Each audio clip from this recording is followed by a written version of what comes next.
अस्सलाम वालेकुम स्टूडेंट्स, उम्मीद करता हूँ कि आप सब खैरियत से होंगे। अगर आप चैनल पर नए हैं तो चैनल को सब्सक्राइब कर दें, वीडियो अच्छी लगे तो वीडियो को लाइक कर दें और अगर आपका कोई भी क्वेश्चन है तो कमेंट सेक्शन में आप हमसे पूछ सकते हैं। तो आज की वीडियो में हम बात करेंगे कि जो रेस्क्यू 1122 की जॉब्स आई हुई हैं उस हवाले से कि कौन कौन सी जॉब्स आई हुई हैं और आपने अप्लाई कैसे करना है और उनके लिए रिक्वायरमेंट्स क्या है और उसकी लास्ट डेट क्या है अप्लाई करने की, और आपने ऑनलाइन अप्लाई करना है या फिर थ्रू कोरियर अप्लाई करना है। तो आज की वीडियो में हम ये सारे टॉपिक को डिस्कस करेंगे। तो चलो चलते हैं वीडियो की तरफ।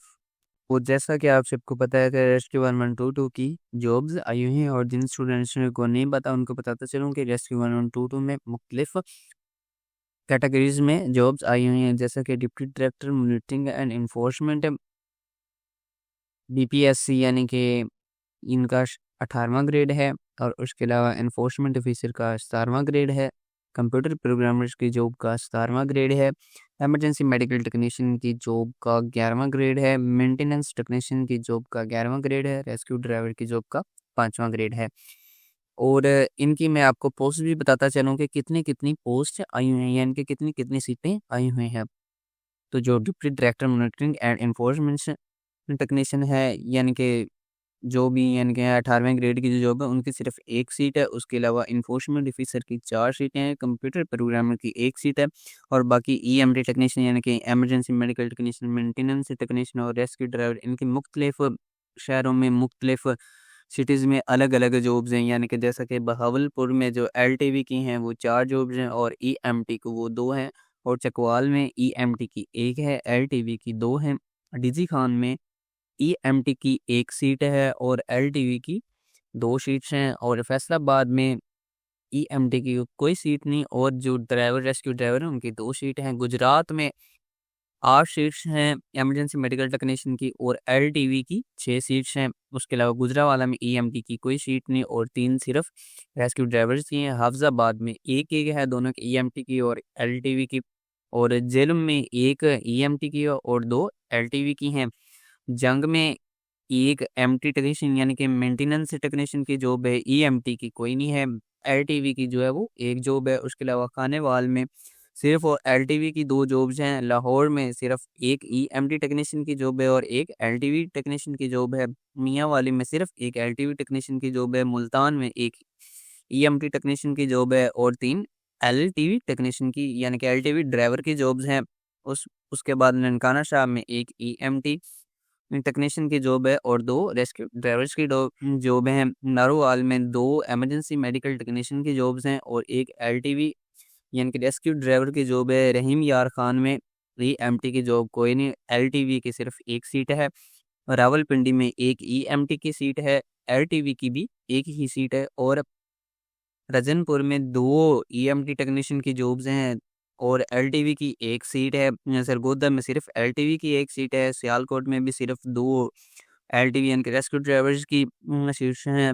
टूबा टेक सिंह में 2 इमरजेंसी मेडिकल टेक्नीशियन की सीट्स हैं और 2 ही LTV टेक्नीशियन की सीट्स हैं। उसके बाद हेडक्वार्टर्स में इमरजेंसी मेडिकल टेक्नीशियन की कोई सीट नहीं है और LTV की सिर्फ 1 सीट है। मैंने इस वीडियो में आपको शीर्ष के बारे में बता दिया कि कौन-कौन से सिटी में कौन-कौन सी और कितनी-कितनी जॉब्स आई हुई हैं।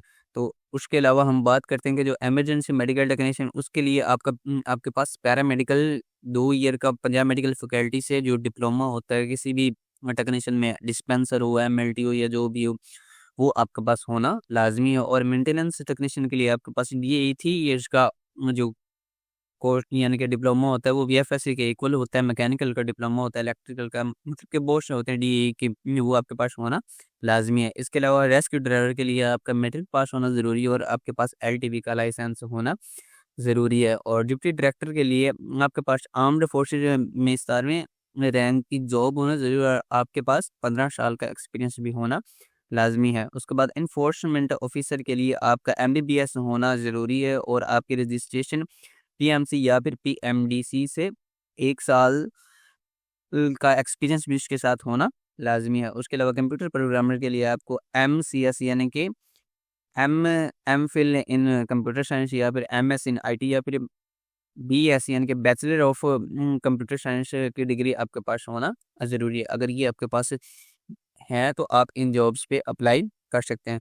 उसके अलावा मैं आपको बताता चलूँ कि आपने अप्लाई कैसे करना है। तो मैं जो वेबसाइट है उसका लिंक डिस्क्रिप्शन में दे दूँगा। आप डायरेक्टली वहाँ से जाकर अपने यानी कि वेबसाइट पे जाकर वहाँ से आप अप्लाई कर सकते हो। उसके अलावा मैं इस ऐड का लिंक भी अपनी वीडियो के डिस्क्रिप्शन में दे दूँगा। आप मज़ीद इस ऐड को देख सकते हैं और सारी रिक्वायरमेंट्स जान सकते हैं। इसके अलावा मैं आपको बताता चलूँ कि जो लास्ट डेट है अप्लाई करने की वो 11/1/2025 है, यानी कि 11 जनवरी 2025 इसकी अप्लाई करने की लास्ट डेट है। तो जिन स्टूडेंट्स ने अप्लाई करना और जिनके पास पैरामेडिकल का डिप्लोमा है वो ज़रूर इमरजेंसी मेडिकल टेक्नीशियन के लिए अप्लाई करना, और जिनकी ख्वाहिश है कि वो रेस्क्यू 1122 में जॉब्स करना चाहते हैं तो उन लोगों के लिए सुनहरी मौका है कि वो इसमें अप्लाई कर सकते हैं।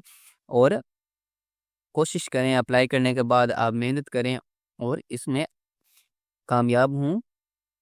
और उसके अलावा जो स्टूडेंट्स हैं जिनकी ख्वाहिश थी कि हमने इमरजेंसी मेडिकल टेक्नीशियन लगना है या फिर मेंटेनेंस टेक्नीशियन या फिर रेस्क्यू ड्राइवर वगैरह लगना है, तो उन लोगों के लिए सुनहरी मौका है, सब इस पे अप्लाई ज़रूर करें। तो अगर आपका कोई भी इस हवाले से क्वेश्चन हो तो आप कमेंट सेक्शन में हमसे पूछ सकते हैं। दुआओं में याद रखिएगा। अल्लाह हाफिज़। मिलते हैं नेक्स्ट वीडियो में।